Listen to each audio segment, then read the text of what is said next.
سڵاو بینەرانی خۆشەویست لەگەڵتانم بۆ پێشکەشکردنی گەشتی هەواڵەکان سەرەتاش سەردێڕی چەند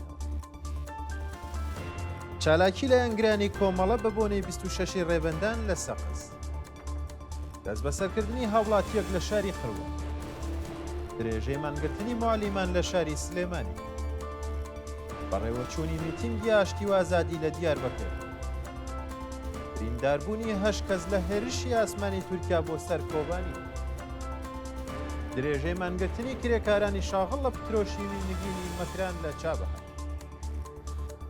ڕێزگرتن لە یادی گیان بەخەتکردوانی حەماسەی سیاهەکە لە دیلە و ناڕەزایەتی قوتابیان و خوێندکارانی ئەمریکا دژ بە سیاسەتەکانی دۆناڵد ترامپ.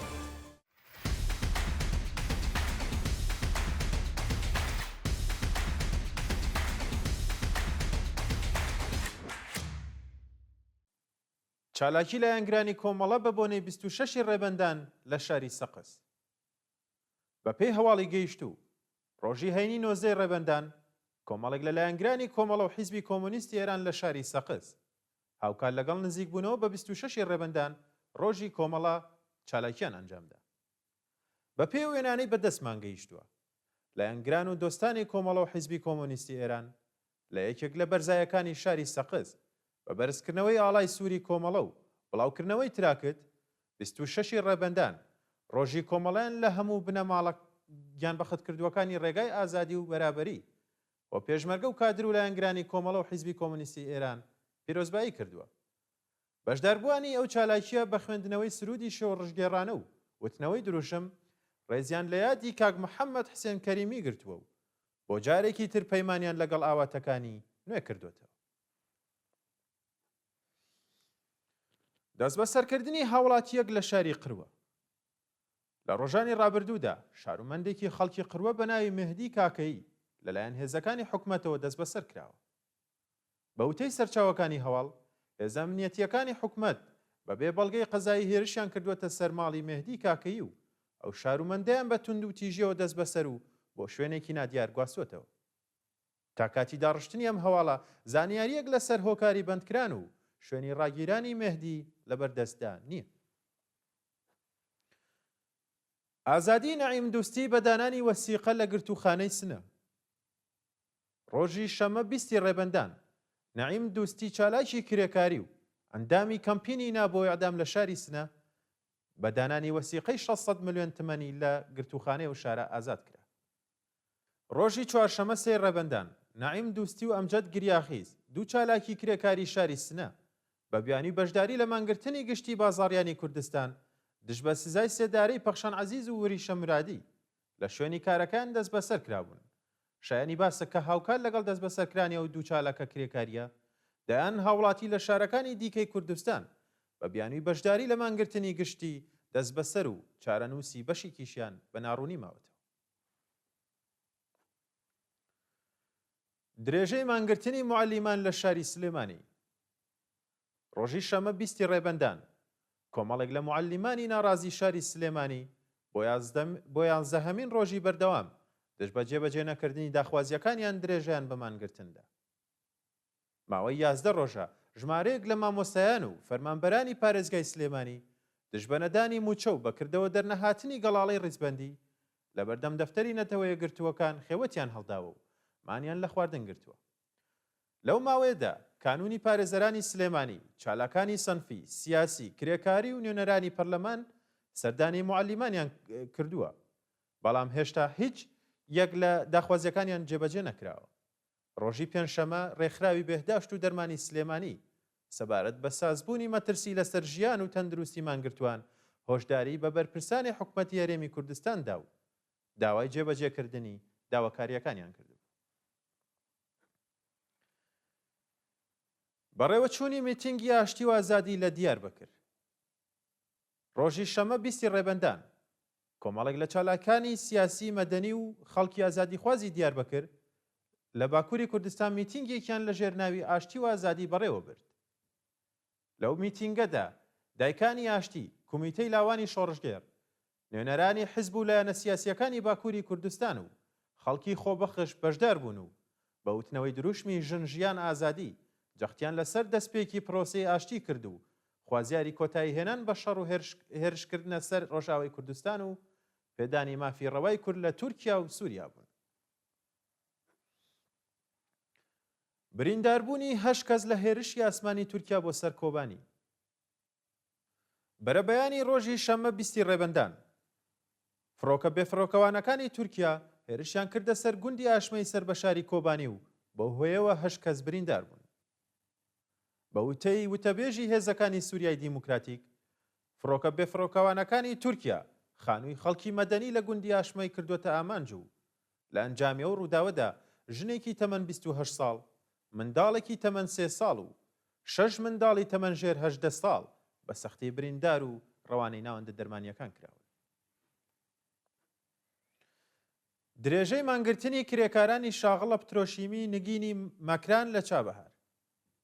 ڕۆژی شەمە 20 ڕێبەندان کرێکارانی شاغڵە پترۆشیمی نگینی مەکران لە چابەهار بۆ چەندەمین ڕۆژی بەردەوام دژبەنەدانی داخوازیەکانیان دەستیان لە کار کێشایەوە و درێژەیان بە مانگرتندا.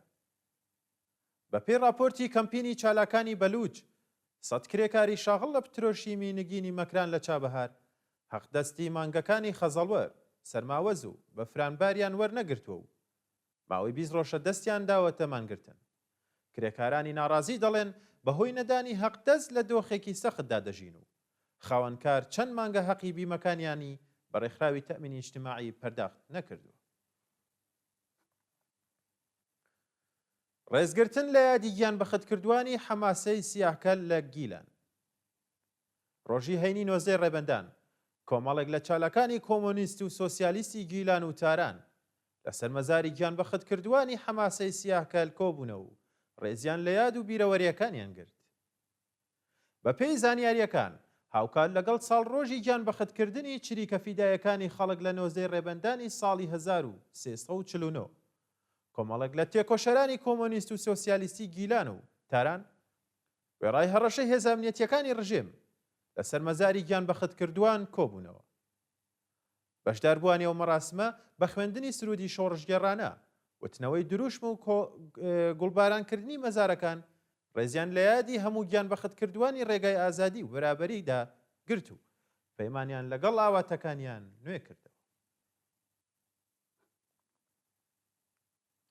گیان لە دەستدانی دوو کرێکار لە تەورێز و مەشهەد. ڕۆژی شەمە 20 ڕێبەندان دوو کرێکاری ساختمانی لە شارەکانی تەورێز و مەشهەد بەهۆی نەبوونی ئیمەنی شوێنی کار تووشی ڕوودا و هاتوون و گیانیان لەدەستدا. بە پێی زانیاریەکان کرێکارێکی تەمەن 34 ساڵ لە شاری تەورێز لە کاتی نۆژەنکردنەوەی ئاسانسۆری ئاپارتمانێک لە شارۆچکەی ئیرەم لە بەرزایی بەر بۆتە خوارەوە و گیانی لەدەستداوە. لەلایەکی دیکەوە کرێکارێکی تەمەن 26 ساڵی خەڵکی مەشهەد بەهۆی داڕمانی دیوار لە ژێرزەمینی ساختمانێکی نیوەکارە بە سەختی بریندار و پاش چەند کاتژمێر بەهۆی سەختی برینەکانی گیانی بەخت کردووە. بانگێشتی توماج ساڵحی بۆ دادگای ئیسفەهان. توماج ساڵحی هونەرمەندی ئازادی خوازی خەڵکی ئیسفەهان کە بە تازایی لە زیندان ئازاد کراوە لە گرتەیەکی ویدۆییدا باسی لە دروستکردنی پەروەندەی تازە و بانگێشتی بۆ دادگایە و شارە کردووە. تومانج لە پەیامەکەیدا ڕایگەیان پێشتر بەهۆی خوێندنی گۆرانی ڕاد چەند جار مەحکەمە کراوە و ئەم جارش سەبارەت بە خوێندنی بابەتێکی نوێ لەسەر ڕاپەکانی دیکە پەروەندە سازی بۆ کراوە و ئەو بابەتە هیچ پەیوەندێکی بە دەستگای قەزای ڕژیمەوە نییە. ناوبرا وتی هەر ڕۆژێکی زیندان ڕۆژێک لە ژیان و تواناکانی مرۆڤ کەم دەکاتەوە. وێڕای هەموو ئەو غەدرەی کە لە حەقم کراوە ئامادەم گیانم فیدای هەوڵاتیانم بکەم. تومانج لە کۆتایی پەیامەکەیدا دووپاتی کردەوە کە هیچ ئینسانێک نابێت بە بیانووی بیر و هزری جیاوازی زیندانی بکرێت. بوونی زیندانی سیاسی لە هەر وڵاتێک نیشانەی زەبوونی حکومەتی ئەو وڵاتەیە. ڕوخاندنی 4 کافی شاب بە بیانووی بێحیجابی لە ئەهواز. لە ڕۆژانی ڕابردوودا 4 کافی شاب بە بیانووی ڕەچاونەکردنی یاسا شەرعیەکانی ڕژیم لە شاری ئەهواز پلۆمپ و ڕوخێنران. ناوەندی ئەمری بە معروف و نالە مونکەری ئەهواز لە ڕاگەیاندنێکدا ڕایگەیاندووە کە ئەو کافی شاپانە شوێنی نێرگەلە کێشانی کچانی بێحجاب و کوڕانی بێڕەوشت ژەنینی موزیک و سەما بووە. بەو بۆنەوە ئیدارەیە ماکنی ئەهواز بە فەرمانی دادگوستەریە و شارە هەر چوار کافی شاپەکەیان بە بیانووی بەرەبێدانی فەساد و فەحەشا پلۆمپ و ڕوخاندووە. نزیک بوونەوەی نرخی دۆلاری ئەمریکا لە 90,000 تمەن. ڕۆژی شەمە 20 ڕێبەندان نرخی هەر دۆلارێکی ئەمریکی گەشتە 88,550 تمەن و نرخی هەر دراوی زێر سنووری 73 ملیۆن تمەنی تێپەڕاند. نزیک بوونەوەی نرخی دۆلار لە 90,000 تمەن لە حاڵێکدایە کە دام و دەستگا حکومیەکان هیچ هەنگاوێکیان بۆ کۆنتڕۆڵکردنی دۆخەکە هەڵنەگرتووە و زۆربەی چالاکانی ئابووری هۆکاری چوونە سەرەوەی نرخەکان بە ناکارەمەی حکومەتی کۆماری ئیسلامی دەزانن. شایانی باسە کە لە ڕۆژانی ڕابردوودا بەشێک لە بازاڕیانی تاران دژبەنەبوونی ئەمنیەتی ئابووری و گرانی نرخی دۆلار مانیان گرتبوو. و دوایین هەواڵیشمان سەبارەتە بە ناڕەزایەتی قوتابیان و خوێندکارانی ئەمریکا دژ بە سیاسەتەکانی دۆناڵد ترامپ. ماوەی چەند ڕۆژە قوتابیان و خوێندکارانی ئەمریکا دژ بە سیاسەتەکانی دۆناڵد ترامپ لە بواری کۆچبەریدا خۆپیشاندان دەکەن و ناڕەزایەتیەکانیان ڕۆژ لە دوای ڕۆژ پەرە دەسێنێت. لە ڕۆژی 20 ژانوێی 2025ەوە کە یاسای دەرکردنی پەنابەرانی نایاسایی لەلایەن دۆناڵد ترامپەوە پەسەند کراوە، 8,000 پەنابەر لە سەرانسەری ئەمریکا دەست بەسەر و دیپۆرت کراونەتەوە. بە وتەی چالاکانی سیاسی ئەمریکا، ئاژانسی دەرکردنی پەنابەرانی نایاسایی ICI مۆڵەتی بۆ دەست بەسەرکردنی قوتابیان و خوێندکارانی بیانی وەرگرتووە و ئەگەری هەیە 11 ملیۆن پەنابەر لەلایەن دەوڵەتەوە سنوورداش بکرێن. ڕۆژی شەمە هەزاران خوێندکار و قوتابی بیانی بە بەدەستەوەگرتنی ئاڵای وڵاتەکەیان ڕژانە سەر شەقام و دژ بە سیاسەتەکانی دۆناڵد ترامپ خۆپیشاندانیان. بینەرانی خۆشەویست، هەواڵەکانتان پێشکەش کرا. کات و ساتێکی خۆش بۆ هەموو لای.